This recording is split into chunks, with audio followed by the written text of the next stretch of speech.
Hello, everyone, and welcome to this episode of the Urban Lunch Talk, Serious Gaming as a Way of Understanding the World. This episode is hosted by the JPI Urban Europe program. I'm Jennifer, and I work for an organization called IQ-Samhällsbyggnad, which is the Swedish Center for Innovation and Quality in the Built Environment. And I also work with communications for the Driving Urban Transitions Partnership. And I have the pleasure of moderating today's webinar. In today's Urban Lunch Talk, we will investigate how serious games can be a useful tool in tackling complex planning situations, how it can support a better understanding of the issues at stake among stakeholders, and how it can help increase the engagement for sustainable urban development and better decision-making. With us today to deep dive into serious games, we have Glenn Lyons, who is a professor at the University of West England and the project coordinator of the JPI Urban Europe TAP for Uncertain Future project. We also have Gerfried Mikusch, who works at the Technical University in Vienna. He is working in the Smart Hubs project, which also received funding in the JPI Urban Europe ENUAC call. We also have Jonas Bylund, who is a researcher at the Royal Institute of Technology in Stockholm.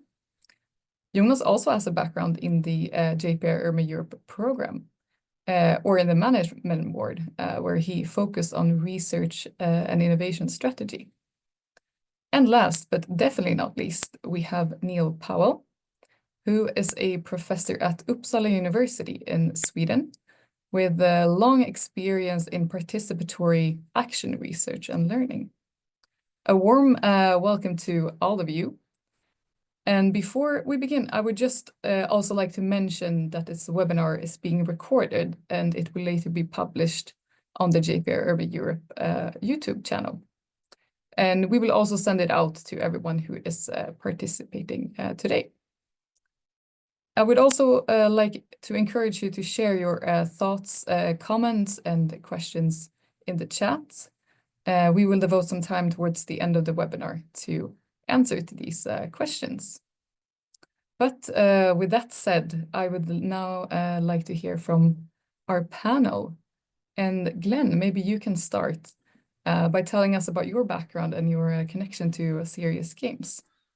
Thanks, Jennifer, and hello, everyone. Thanks for joining this session. In my day job, I'm a professor of future mobility, which means I spend most of my time answering I don't know to questions because the future's uncertain, and exploring what might lie ahead of us. And of course, it's quite a challenging world at the moment. I've had the privilege of coordinating the project Triple Access Planning for Uncertain Futures, one of the team members of whom is also on the panel today. So I'll leave it there. Thanks, Jennifer. Thank you, Glenn. Gerfried, could you share a bit more of your background and connection to serious games? Yes, hello, first of all, and thanks for inviting me today. I'm a project assistant here at TU Vienna, and my background is computer science and user research. And yeah, I was involved in the Smart Hubs project as a designer of our design game we use there. Just quickly, the Smart Hubs project was about defining smart mobility hubs and understanding what makes mobility hubs smart from the perspectives of citizens and other stakeholders. Yeah, and in this project, we designed a guidebook to enable non-designers to create games, and also took one of these games and developed it further and added an augmented reality perspective on it. Thank you, Gerfried, and thank you for being with us today. Jonas, Yes. could you share a bit more about your work and perspective on Good today's morning, topic? everyone. Yeah, I'm at the KTH Royal Institute of Technology and the Department of Planning and Environment, and I'm the also project part, like Glenn mentioned, in the TAP project, the Triple Access Planning project. But I mean the planning, the work that we do or that I do mainly in research is around urban urban planning and governance and capacities for urban transformations nowadays. But I have, as you said, a past in JPI Urban Europe, where we also very much looked into more kind of experimental methods, transdisciplinary as the technical term would be, from the point of view of the academics, or just co-creation stuff generally. Thank you, Jonas. And Neil, I'm curious to hear a little bit more about your background and how you've worked with serious games. Okay, just unmute yourself so we can also hear your background. Maybe it would be good. Yeah, no, I'm in awe of everyone else has just presented, so I'm not sure what to say, except you can probably tell by my wrinkles I've been around for a while and I'm an Australian, so I've seen too much sun. But I've been working with rural development and natural resource management, both in the global north and south. My journey has taken me into working in small NGOs in Tamil Nadu and Namibia. Worked at CEDA, which is a Swedish development organisation, managing projects in the Mekong region and in sub-Saharan Africa. And at times I've been working actually with academic research in Australia and in Sweden, actually looking at social learning and co-creations as alternatives to governance in complex settings. But there's one thing that's stayed rather constant about my work, is that I believe that real equitable change happens when diverse actors and stakeholders come together and imagine solutions and actually co-create the future. And that really is something that's been constant in my work. So I'm looking forward to today. Thank you. Thank you, Neil. Also looking forward. And I think that's why we're all here today, co-creating together. But now, for those who haven't heard about the term serious games before, maybe we can start with defining what serious games are. How would you describe serious games? Glenn, maybe you can start with sharing. Okay, I'm going to be a little bit controversial just before I come back on topic. You could be confused into thinking that some of today's billionaires are currently playing serious games with society and democracy. But I think we're coming down to slightly finer grain level here.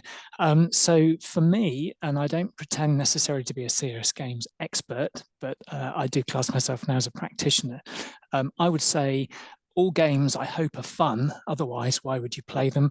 But serious games are educational and fun. And for the game that we developed, which was a card game, which I'll come on to later, I would say there were three defining characteristics. The first is that the players learn from playing the game. They also learn from each other. It's a multiplayer game. And importantly, as researchers, we learn from engaging with and hearing from those who are playing the game. Thank you. Thank you, Glenn. Gerfried, what is your perspective on what a serious game is? Yeah, I'm pretty much on the page of Glenn here, but my definition is more about design games, which in my viewpoint is a subcategory of serious games. And design games are, well, analog or digital or a mixture of both games that are specially created for generating design ideas for a project. And that are played in an informal, playful setting. So this is a specialty of the method, to have this informal setting where players and citizens, other stakeholders exchange their views, get into discussions, but not as formal as it would be, for example, in a focus group or an interview, but more in an informal, playful setting. Thank you. Jonas, do you agree? Or do you have something else? Yes, no, I agree very much, since I haven't actually been part in developing serious games as such, rather more kind of enabling funding for it in JPI Urban Europe. But yes, I would say, from what I hear, is also very much in line with what we could call experimental governance, if we're looking at the planning and governance context.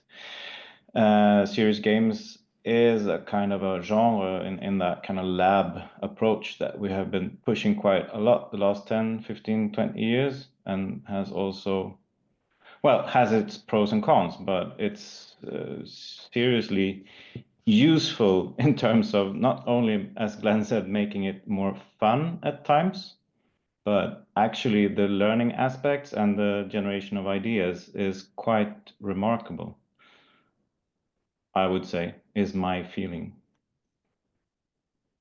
Thank you, Jonas. Neil, you haven't been a part of the JPI Urban Europe program or project. Is your perspective of what a serious game is different, or what's your views on them? Yeah, I have a problem having a definition, because I think I believe in the fact that there is, I mean, a whole host of different ways and different ways of seeing serious games. In our work, I prefer to we've started using the idea of transformative games rather than serious games, because we're trying to sort of facilitate transformation, and it means it introduces quite a lot of critique into the notion of or the previous notions of serious games. But I think I prefer to sort of introduce that critique later on, because I know we want to take that up a little bit about the sort of shortcomings of serious games. So I'll leave it there. Yeah. All right, thanks. And the term gamification also came up a little bit before in our discussions. And that's not the same thing as serious games. What would you say is the main difference between gamification and serious games? Well, maybe I can say something about it from the viewpoint of the computer scientist. In computer science, gamification got popular some years ago, and everything's got gamified with ranked lists, getting points for something and things like that. So having gamified or game elements in such serious solutions or tools. But I think the approach in serious games or design games is vice versa. So we start out and plan to have a game and design a game so it's not gamified, it's a game per se. And via playing this game, we want to get knowledge and information and get the perspectives of the players. Yeah, and I think I'd just add to that, it's a reminder, and Neil's hinted, perhaps we'll come on to further discussion with this, but I'm reminded of the phrase, it's hard to define it, but you know what it is when you see it. And I think understanding the notion of serious games probably has a fuzzy boundary to it. I was suggesting earlier in a previous conversation that perhaps, a well-designed workshop can feel like a serious game to the participant. They're having fun, they're learning, and I see some comments from the audience about this healthy tension between the seriousness and the fun aspects. But to me, gamification has felt something very different. When I see people running around the streets playing Pokemon Go, I don't necessarily think they're playing a serious game. I think they're slightly being manipulated by the system wanting to get clickbait from them, for one instance. All right, thank you. Then we'll settle that. That's two completely different Can I things. just say Yeah, one more thing to Glenn? I mean, you mentioned Pokemon Go, you're being manipulated by the system, but wouldn't you say that serious games, in a sense, because they often have prescribed learning outcomes, that you are being manipulated by those who actually developed the game in the first place? Yeah, good challenge, Neil. And I think, again, it comes back to that. Well, we acknowledge we might be at risk as academics of spending our hour over the definition. But I think it is that sense of, you know what it is when you see it, or at least it's right enough for you in terms of applying it as a methodology to feel it serves a purpose, which at the heart would be educational. And if you can see fun in it, then who knows? Maybe for some people, Pokemon Go feels like a serious game. Yeah, and I think there's also many serious ways to use gamification as well. Myself, I get points when I cycle back into work. That's a type of gamification as well. But we'll leave gamification for now and stay on the topic of serious games. And you're going to give some concrete examples soon of how you've worked and set up serious games. But before we do so, I'm wondering if you can share more generally what the benefits with using serious games are, and in what situations they can be useful.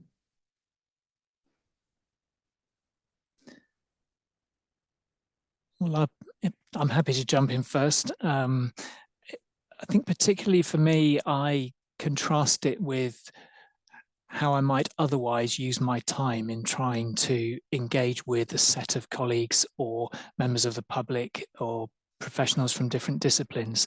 And I'm often drawn to thinking about the archetypal conference that we've all been to, where you have an hour and a half, people give 20-minute presentations.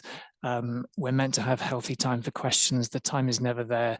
The chair rushes us through into coffee, and you come out wondering what you've really learnt. And yet, remarkably, in the same space of time, I'm not suggesting all serious games fit into that format. It's incredible what levels of engagement and inspiration you can foster through the mechanism of designing a game that creates multiple forms of engagement and enrichment, and I think does typically generate fun, even if it's quite intellectually demanding. It switches more people on because they're active participants rather than at risk of feeling more passive. Thanks, Glenn. Anyone else? What are the benefits that you see with serious games? Well, I could just jump in because I think it's rather important, that learning aspect, and it is something that isn't well understood, let's say, systemically when it comes to governance systems, urban development, etc., vertically as well as horizontally. And the games, and as Glenn says, the kind of the fun, I would rather turn it around. The kind of the fun is probably what kind of enhances the learning impact, so to speak, the effect of it, maybe. But also I guess it's also the sense of having a sandbox, that it's not live, having kind of a meeting, a co-creation meeting on an urban development plan or some such vision for a neighborhood could mean that people are quite anxious at getting things right. So some might treat it as a game, maybe some more politically, but if it is more of a playful setting, then maybe we might also be more creative, relax a bit, and may also find more empathy towards each other in that necessary diversity that we're talking about in those kinds of contexts. Yeah, if I might jump in, that's what I meant with this informal setting. Yeah, and I think from the perspective of data we gather as researchers, the method is pretty cool, because if you invite stakeholders, citizens, politicians, urban planners to such a session, they might want to follow their own agenda they have in mind. And by putting them into the setting of playing, this agenda breaks a little bit. And they get more natural, I think, in what they say and how they say things. And that isn't interesting for us, because this is the data we want to have. I can jump in as well. I think I agree with everything you're saying about creating this sort of safe space. Maybe removing some of the power differentials that might exist in traditional formats of dialogue and workshopping.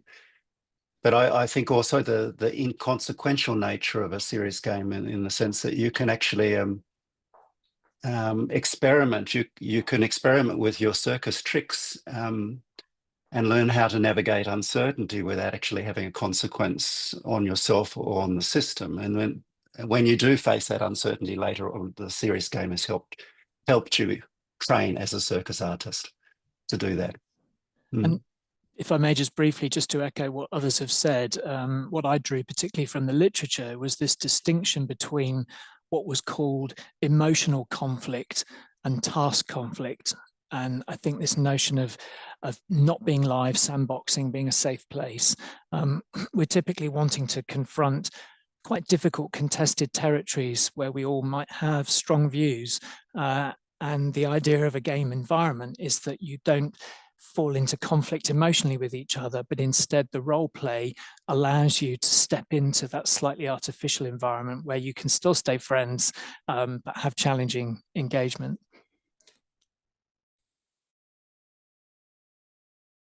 Thank you for all those interesting perspectives. Now we know the benefits, but I think it's time to explain the games. and give some concrete examples of what a serious game can look like. So while you explain, I'm wondering what experience that you have with using serious games, and also what the motivation for using serious games was, and also what the serious game that you now give an example to contributed to. Glenn, would you like to start with sharing your game? Yeah, thanks, Jennifer. And I think perhaps there's an image coming on screen to help us. So Jonas and I were involved in the project Triple Access Planning for Uncertain Futures. And at the heart of that was us bringing forward the proposition for a different form of transport planning, which is the triple access planning. It has distinct characteristics that distinguish it from, if you like, more conventional transport planning. So our challenge was, we were the advocates for this new approach, but how did we communicate and socialize this new approach to transport planning amongst the sector, amongst other planning professionals?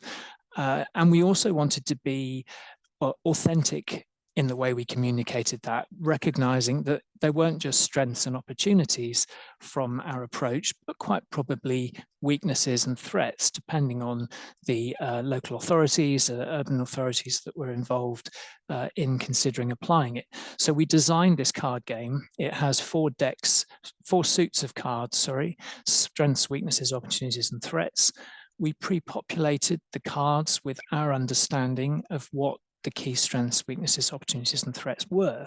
And in teams of 4 players, they play this game, and their challenge is to work through the 40 cards and home in on the 5 cards through a succession of rounds that they consider to be the most important cards that would inform their recommendation to the boss, if you like, the fictional director of transport planning in their authority, as to whether or not this triple access planning approach was worth considering.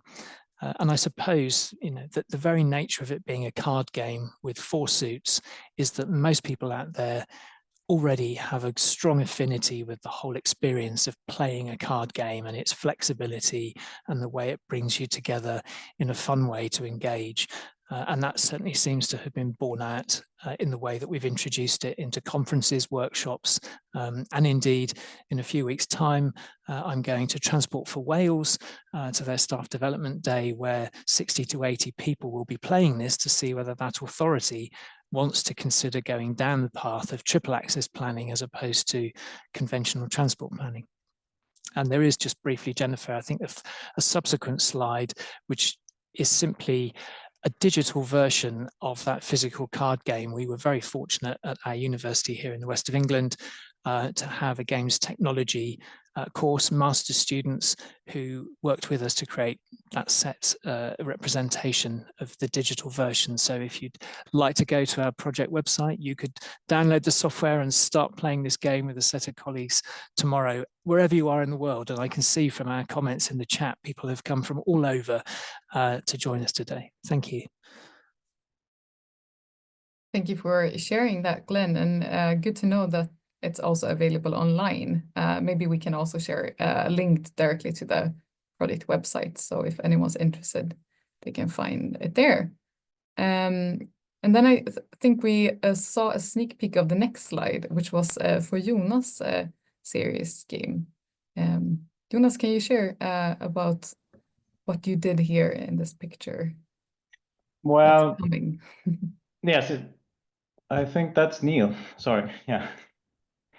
If I don't know if Neil wants to go before, but while I haven't been developing any serious game apart from being part of the TAP project with Glenn, but that was more indirectly.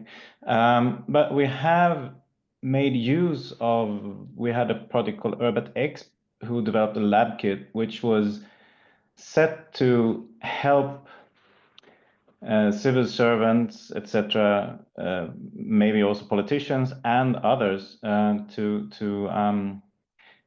well, if they are interested in setting up real, so to speak, urban living labs in any kind of setting context, in their own backyard, so to speak, in an urban setting, what do they need to think about when they start planning it? What are typical challenges? that might occur and what happens after an urban living lab. So in that sense, you had a safe space to answer a bit to one of the chat questions by Paul. There was a value in being able to make mistakes and train a bit. So what do we need to think about? What are the kind of wicked issues? What are the unforeseen issues? Or maybe train your brain in expecting unforeseen issues, not necessarily those that are in the game, right? So Johannes Riegler at DUT and me, we sometimes pop up in conferences and do a session, particularly conferences like Placemaking Europe or SRI, or places where you have a diverse set of participants, both researchers and civil servants and activists and so on, so they can play together and see if urban living labs or these kinds of experimental methods would be a thing to try out in real life, so to speak. Interesting, and thanks for sharing that, Jonas. And if you're interested to partaking in any of these workshops, you can always have a look on the DUT website, where we post all the events that Jonas, Johannes, and our other colleagues are attending. Maybe we can go on to the next example here from Geoffrey. What is your game about? Yes, thank you.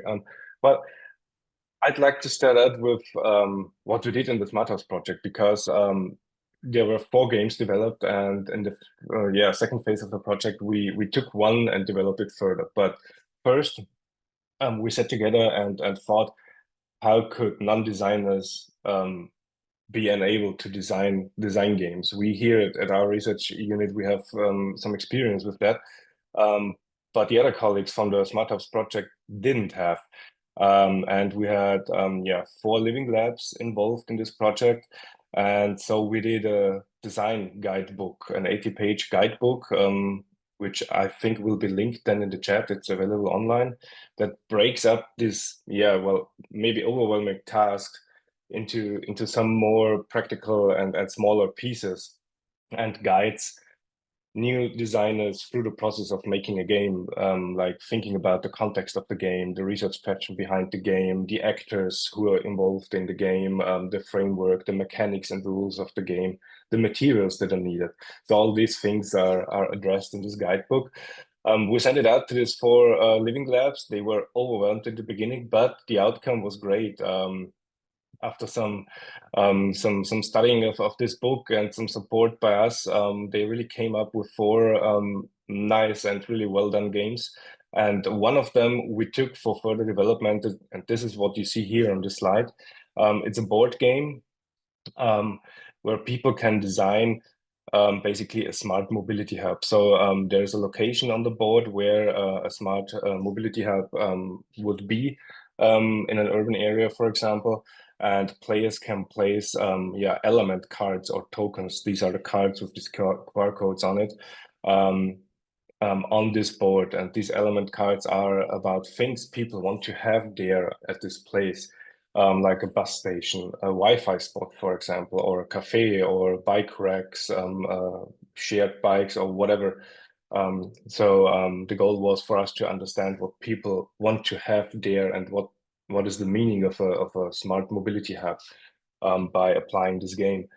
We also assigned characters to players, so not everyone has to play his own character. People get assigned characters, like, for example, the motivated cyclist is confronted with a car lover.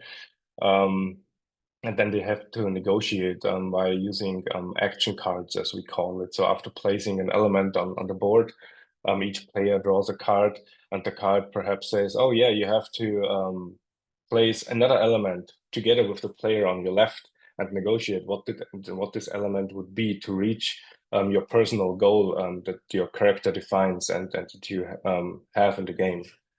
And this turned out really well. We really played it with different people from different backgrounds, and the action cards really fostered discussion in the game, and the exchange of perspective, and people started to understand the perspectives of others better during playing. Thank you, Gerfried. We have one example left now, and that is from Neil. Can you share about what you've done here in this workshop? Yeah, I come in from a slightly different perspective here, that we don't, I guess we're not using games per se, the game artifact, but look at using the process of actually co-designing a game as the important feature in terms of what we're trying to facilitate. And we're using that to facilitate what we call co-inquiry processes with stakeholders and citizens who are, you know, looking into innovations and ways of dealing with wicked problems. And the co-design process provides a safe and inclusive space, actually, where the stakeholders can, in a collective or collaborative way, explore strategies to navigate uncertainties and look at socio-ecological factors and some of the governance challenges that are connected with different innovations and ideas for change. And we use this idea of working with co-designing iterative prototypes of games rather than actually have a complete final game. And with these prototypes, the stakeholders can actually test different measures. One example would be in terms of one use of the game has been using it to explore the use of carbon farming in Swedish agricultural settings and the actual systemic implications of actually doing that, or mussel farming in marine areas in Sweden.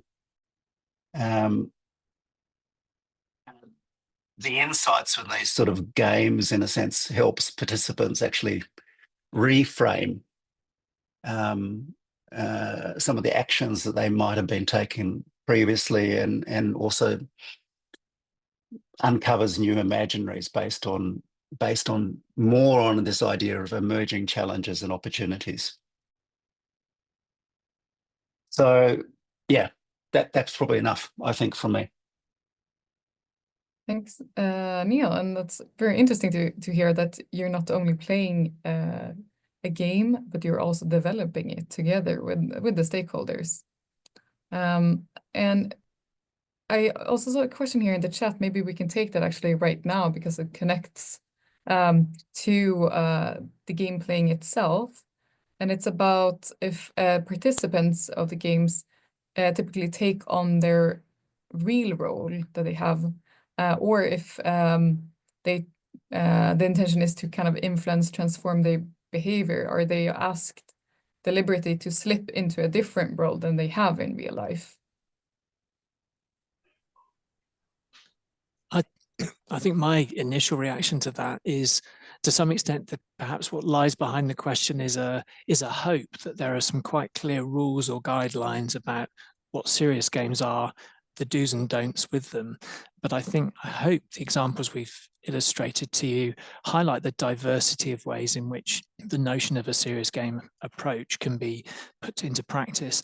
I can think of examples where role-playing, so for example, if I'm the transport planning academic saying what government should do, what local councils should do, it would be rather a good idea for me to step into the shoes of the chair of council responsible for transport and play in the game in that respect. In other contexts, you'll want to have people bringing their expertise in the way that they contribute best in their day job in that same role. I don't know if others agree, but I think it's more flexible than is perhaps implied by the question. I think it's a very good question. And certainly when we're using games to develop new innovations and ideas to address problems, what we find is stakeholders will arrive and they will have a perspective. They might belong to the Swedish EPA, or they might be someone from Foreign Affairs. And normally in meetings, they take on that perspective and use that to orchestrate things. But in a game setting, they become normal people. They take their clothes off and everything is revealed. And that's what's quite nice about the game setting, is that they strip themselves naked. The king is without the cloak any longer. And it can make it quite liberating to work. Yeah, if I might jump in on that on the question of characters and role playing, I think it depends a little bit on the players too. We made the experience that if we play with experts, we tend to assign them some characters to get them more lively gameplay, so that they have to step in another role. When we play with citizens and we have the feeling that someone is uncomfortable with getting this role assigned, then we switch and then we give the participant another role, or let this person play his or her own role. So I think it depends on the players.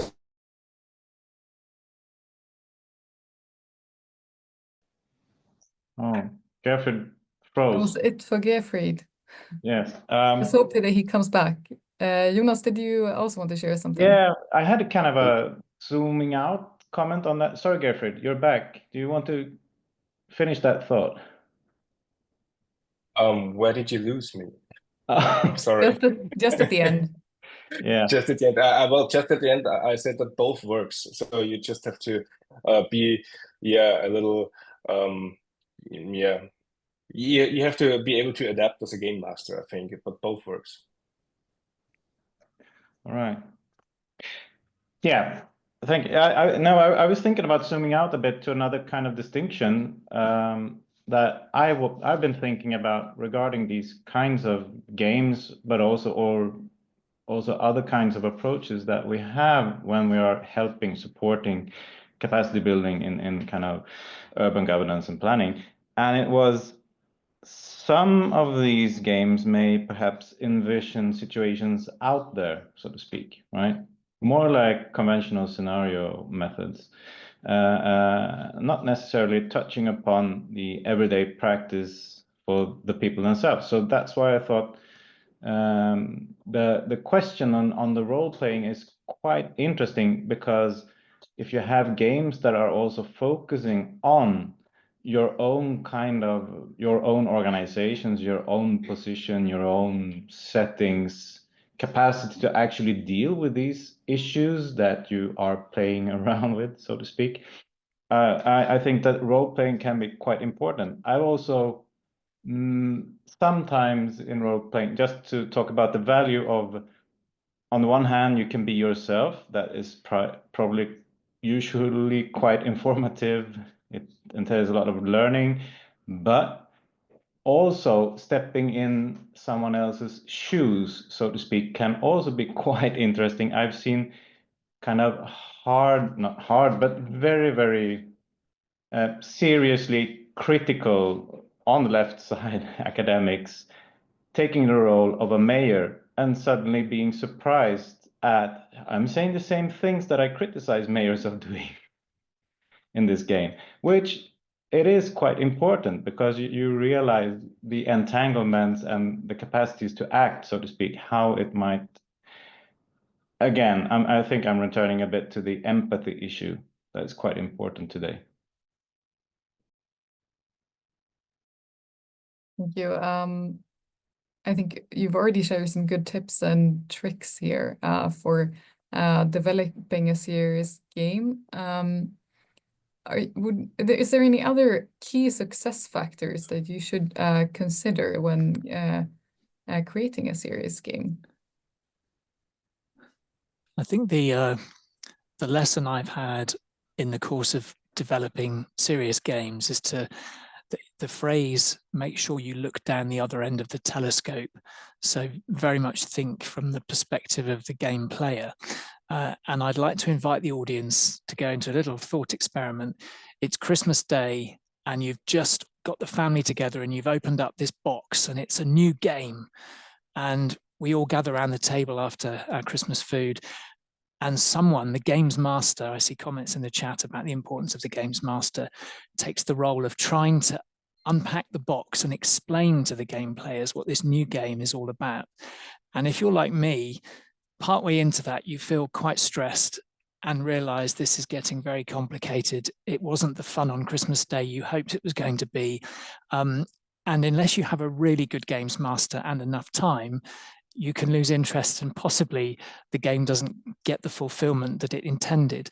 And I think the real lesson for a serious game for me is that often, at least in my experience, people will only play this game once. You have one chance to engage them, explain how the game works, and guide them through the game process. And of course, if we learn to play Monopoly or poker or whatever your favorite game might be, you have multiple chances. You get past that learning stage and really get the richness and value from the game, but you don't get that opportunity with a serious game. So intuition, accessibility and usability are so critical. And that's why I think Neil especially points to his specializing in participatory co-design for the game development itself. Thank you, Glenn. I think we also had several questions on balancing the seriousness of the game with fun. And I guess this is also a question about the game master or also the design of the game itself. But how can you find this line between the two, somebody asked, to yield learning-rich results while also making sure people have fun and really contribute to the game?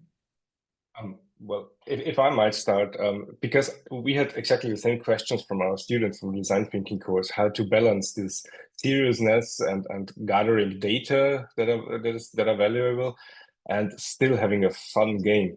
I think I don't have a perfect answer to this question, but my answer would be playtesting. Do small iterations, playtest it, see how people react, playtest it with your colleagues and see if it's fun and if the game flow is somehow natural. And then if you have a talented game master, as someone posted to the chat how about the importance of the game master. If you have a talented game master, the game master can make fun out of it too. So if in the way he deals with the players or guides through the game.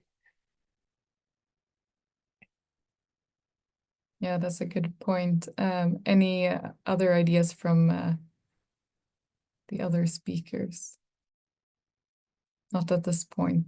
Then I have, before I go on to my other question, I just want to comment also on a question in the chat here about if this project Buy to Green is a serious game. And this was actually what I was talking about when we talked about gamification in the beginning. When I bike to work, this is the app that I use. And it would be a perfect example of gamification. So when they try to encourage you in this research project to bike more to either work or school, and you receive points that you can then turn into, for example, to vouchers or something else. So this would be gamification and not a serious game.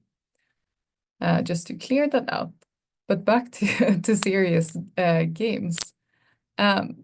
We've talked about the benefits and how to develop them, but are there any drawbacks with working with serious games? And what are the main challenges that you have experienced when using them?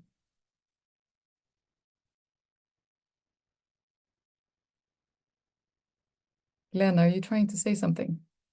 Apologies. I was taken by the comment in the chat bar about how can you sell the idea when people hear the word game and think it's frivolous.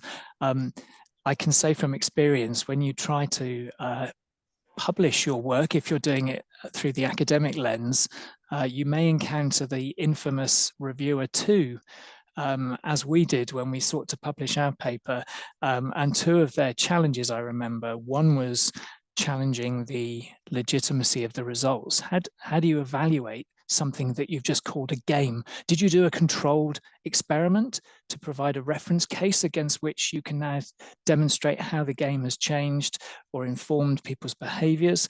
And indeed, it even went further, this particular challenge we had, to say, well, how do you generalize from this game? You've got qualitative data from a few players. What's the point of this? And so I think it brings us to the heart of what do we mean by robust analysis as academics, as professionals, because in some quarters, you're starting with a randomized control trial as your gold standard for quality data and, reputable results. And that can be a challenge, I think, how you demonstrate to others more widely. Of course, if someone's played the game, they have direct experience, they can judge for themselves whether it's given them value and influence and benefit. But I think if you're trying to convey more widely the influence the game may be having or the insights it's drawing, that can be a challenge. But I wonder if others have had that experience or not. Yes, sure. These are also questions we got. How do you get valid data out of this? And well, as I said earlier, design games, as we use them, are there to generate design ideas. So we collect ideas from people. We can't promise that these ideas are realized then to the players, but it's about collecting ideas. And one critical point is designing the game in a way that it documents itself at best, so that players have to fill out something on cards or draw something on cards so that these ideas are kept, or to video record it, for example, and then do a traditional analyzing process on this data.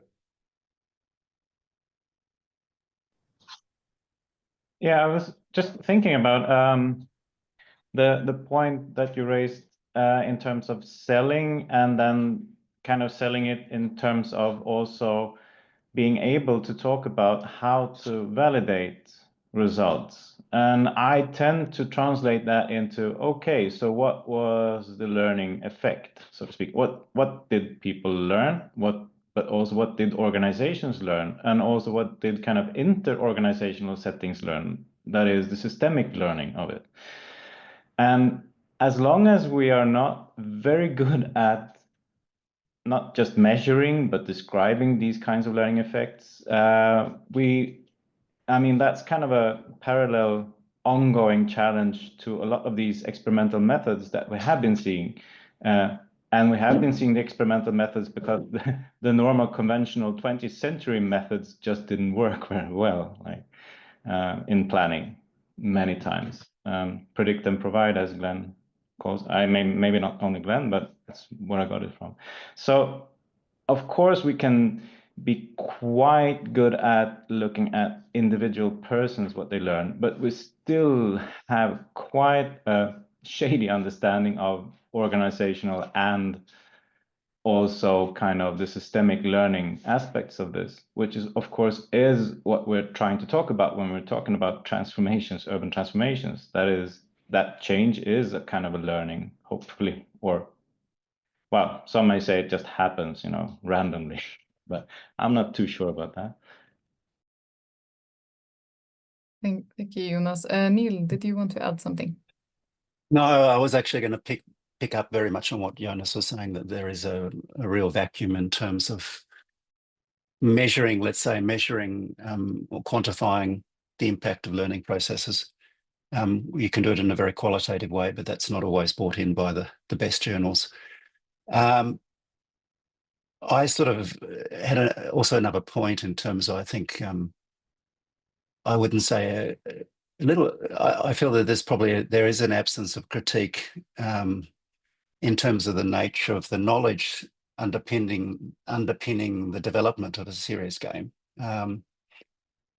Often you need to put a boundary around a problematic situation, and there will be solutions that the players are provided with, in a sense. And this is often pre-coded into the mechanics of the game as quite prescriptive storylines, and I'd say more definitive learning outcomes rather than emergent learning outcomes that are the result of this sort of collective engagement. So that's I guess why in terms of our work, at least, because I think it depends entirely on the purpose of the game. When you talk about a serious game, one has to come back to the purpose. Why are you using it? What is the nature of the problem that you're working with, and so on. But certainly with the nature of the types of problems we work with, it's rather difficult to bring a prescriptive or pre-coded learning outcome into into that situation. It needs to be emergent. Otherwise, we run the risk of reproducing the status quo, which has led to the problem in the first place. Yeah. Thank you, Neil. We've got some really good tips and tricks here, and I would like to head over to a do and a don't, which is something that is a recurring happening in the Urban Lunch Talks. So I would like to turn to all our guest speakers to share one do and one don't, a tip when it comes to serious games. So what are the do's and don'ts when setting up your own serious game? And maybe I can give the question first to you, Neil, and also connect it to a question from the chat. So do's and don'ts when it comes to letting participants be involved in designing the game or the process. Do's and don'ts. Well, not everyone wants to participate. I mean, you might have a group of stakeholders, so you don't want to sort of impose the game on them. It needs to be entirely voluntary, and it's those that are sort of most enthusiastic that want to play a game or develop a game that should be part of it. So it's important not to sort of push things down the throats of all the stakeholders, because there will be people who are very skeptical. So that's a don't, I think. And in terms of the do, I don't think how long is a rope. I think the stakeholders can be involved in all parts of the co-design process, actually, but that's also based on interest and engagement. Thank you, Neil. And the other ones then, what are your do's and don'ts when setting up a serious game? Glenn?